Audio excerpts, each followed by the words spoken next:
What is going on, gamers? Stevo Supremo back again with another video, and this is going to be it, my end of the year roundup for 2021, my top 10 games. This was a little different this year. I didn't get to play a whole lot of games this year. I was able to squeak in enough to make a top 10. I've played a lot of older games too, but that's not going to be what we talk about today. This is strictly 2021.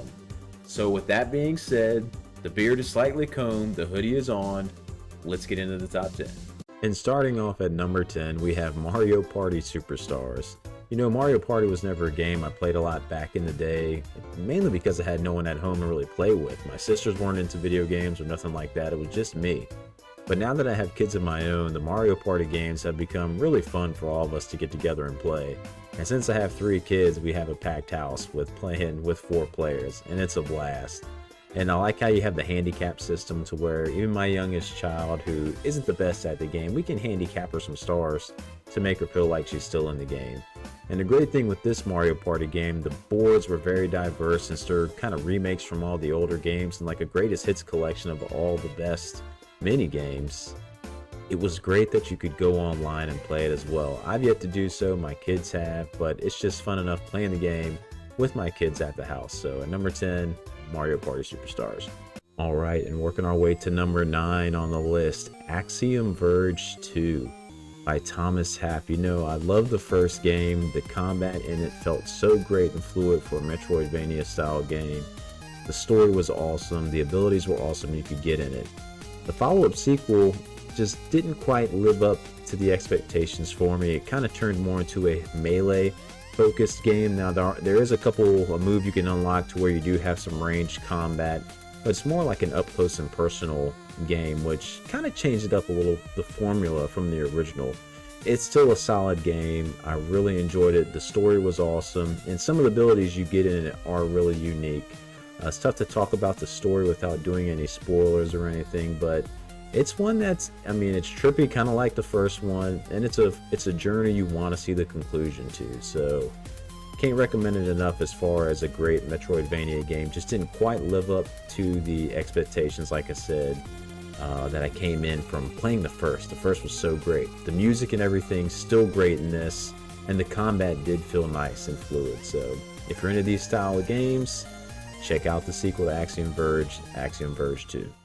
Now this one could be cheating, but I don't care. It came out this year and it's one of my favorite games, and that is Alan Wake. And there was a remaster. Alan Wake Remastered came out this year with all the DLC included.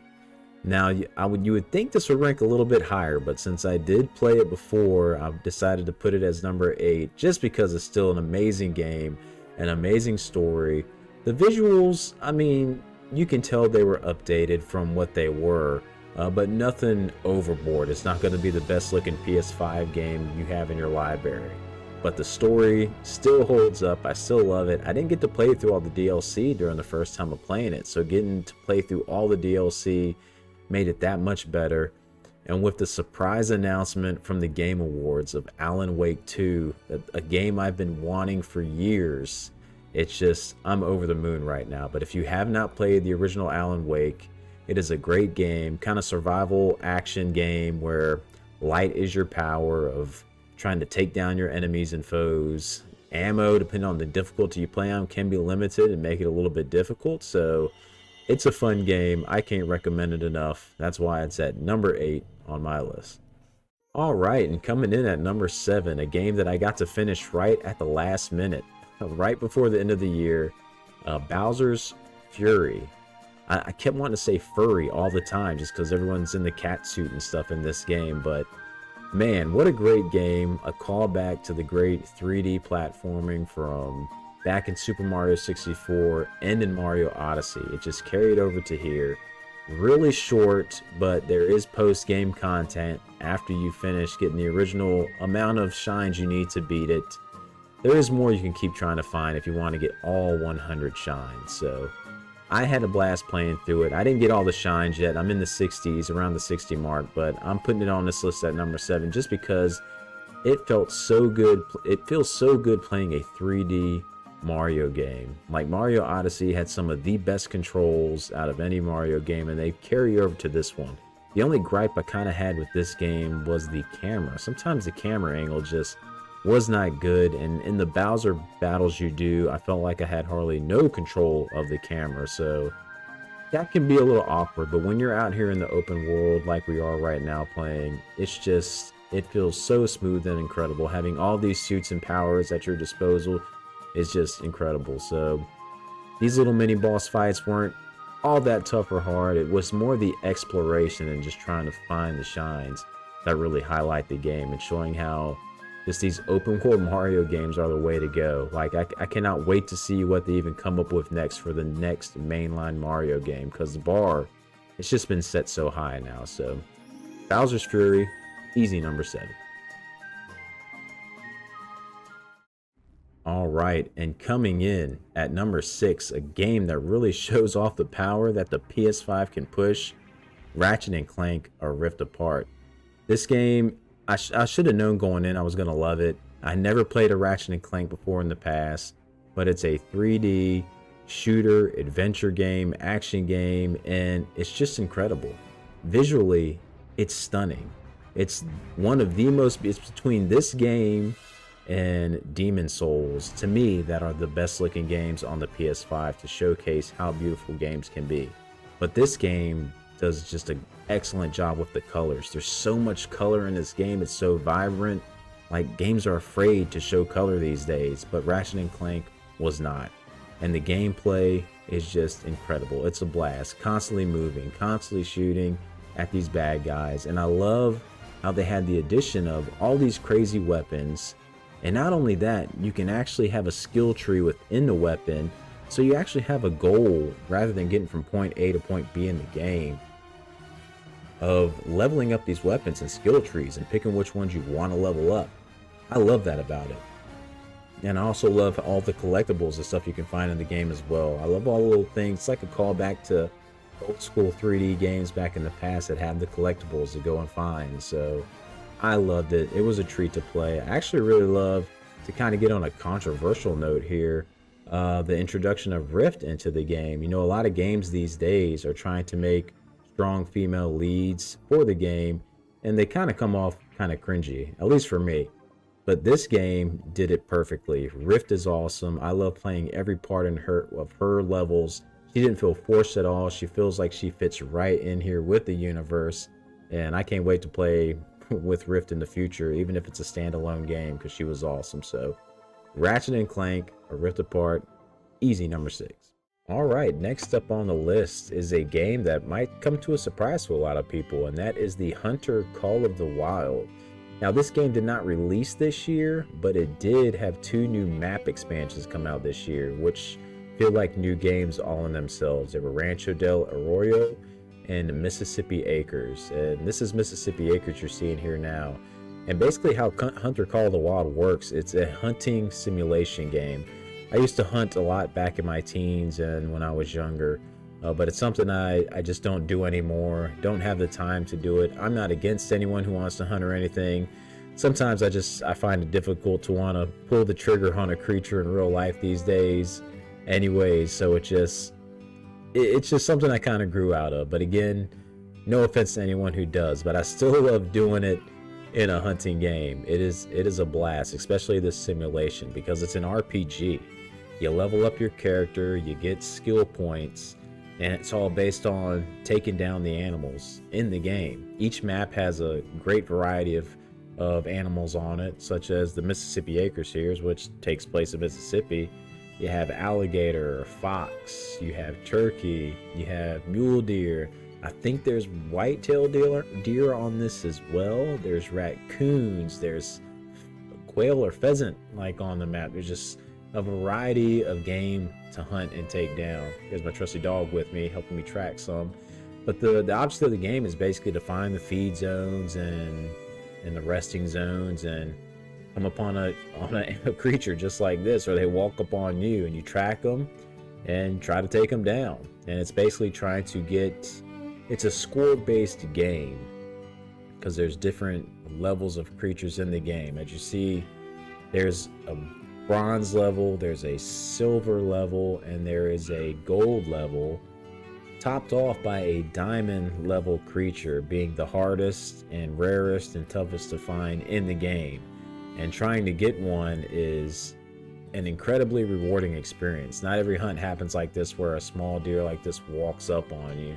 It's basically you trying to track down that big one. You see the tracks and you're tracking it for a long time just to try to get that shot on one, and hoping it's going to score well.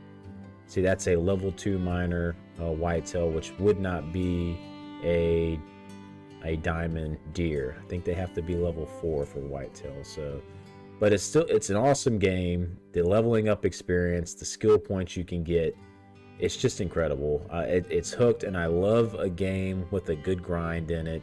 You can unlock weapons in the stores, especially when they release expansions. There's always new weapons and new items, tree stands, tents, like all this stuff to make the game easier as you're leveling up and playing. So if you like a game with a good grind and you like hunting, check out this open world hunting game. Well, open world to a sense. On that map you can go anywhere that you want to go. So, and they have storylines and missions in them, which I love to play because they give you experience when completing it, and they really help you explore the map, and the storylines are really fun, in my opinion, to play through in the game. So again, Hunter Call of the Wild, the 2 new map expansions that came out this year, number 5.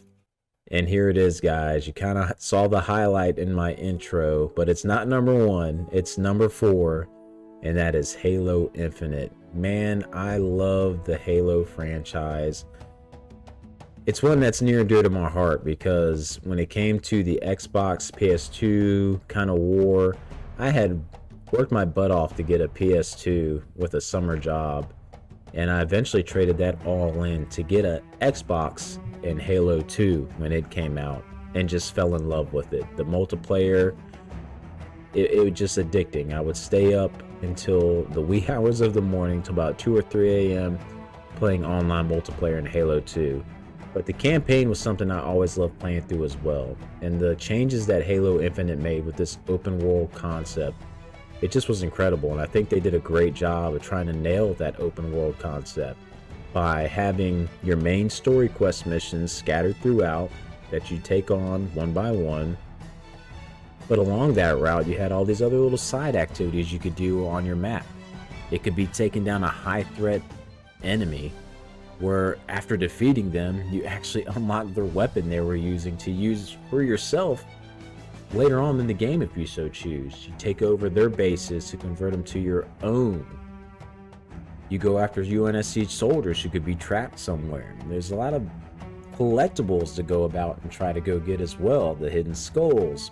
So when I see a map like this, I just want to do everything on it. And I have a blast doing it. Nothing feels like a chore. It's even hunting down audio logs and Spartan cores to level up the new abilities in Master Chief kits. This grapple hook is incredible. I love traversing mountains and stuff with it. It's just, the gameplay feels awesome. Master Chief is back, and that hasn't even talked about the multiplayer that released early for us on the anniversary of Halo. I loved the multiplayer. It really felt like a callback to the older Halo games, and that's something just any old Halo fan wanted. And it seems like this game has answered it. So I hope the online community doesn't die out, and it can be there to stay. And I can't wait to see what they're going to do from here. I really want to see the Halo VR if it is possible. With this open world they designed for the map, though, I think it truly is possible. I want to see where the storyline goes next, because they kind of introduced some new stuff in here. I want to see what happens. It's got me hooked. Halo, I love you. I'm glad you're back. I can't wait till the next one. One of the big dogs, number 3, Resident Evil Village. You guys who are longtime viewers of my channel are probably like, what is Resident Evil Village doing at number 3 and not at number 1? Well, we'll explain it when we get to the other ones. But I really loved Resident Evil Village. Again, played it on the PlayStation 5. And unfortunately, my footage I have here is a little bit grainy from trying out the capture footage on the PS5 from the review I did earlier this year.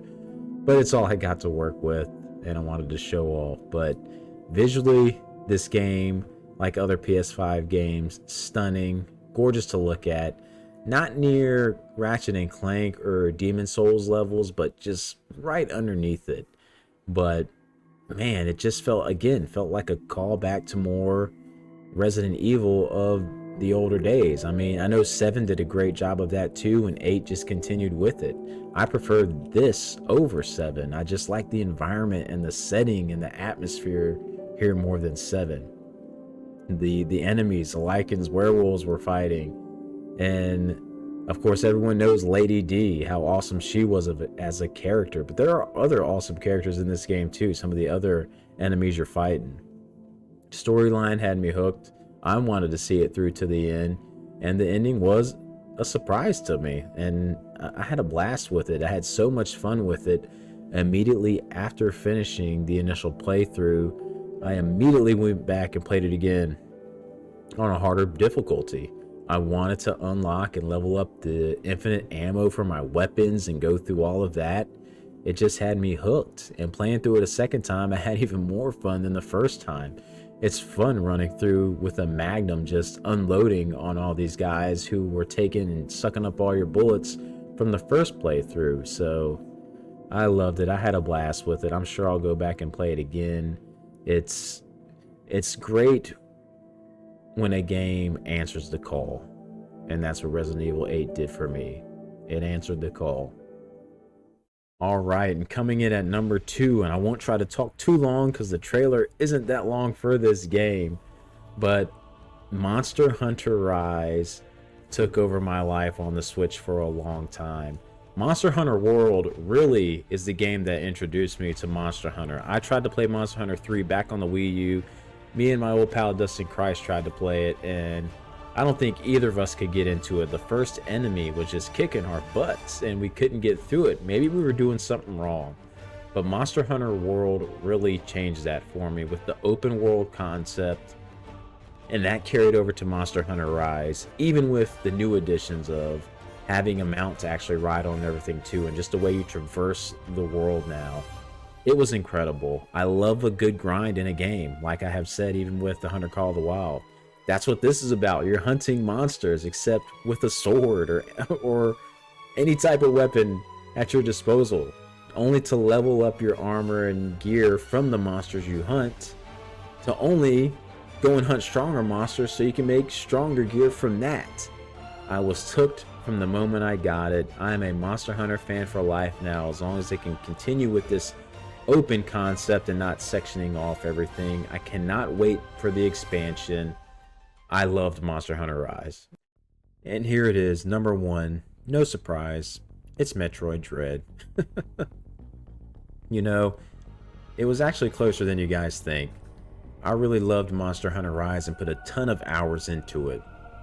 But Metroid, ever since playing Super Metroid years ago, and then just having to play every other entry in the series, as far as the 2D series, I'm just in love with this franchise. It's my number 1 franchise now, followed by Resident Evil and Dark Souls. It used to be Resident Evil for the longest time, but Metroid is a beast all on its own. Metroid Dread, combat, amazing.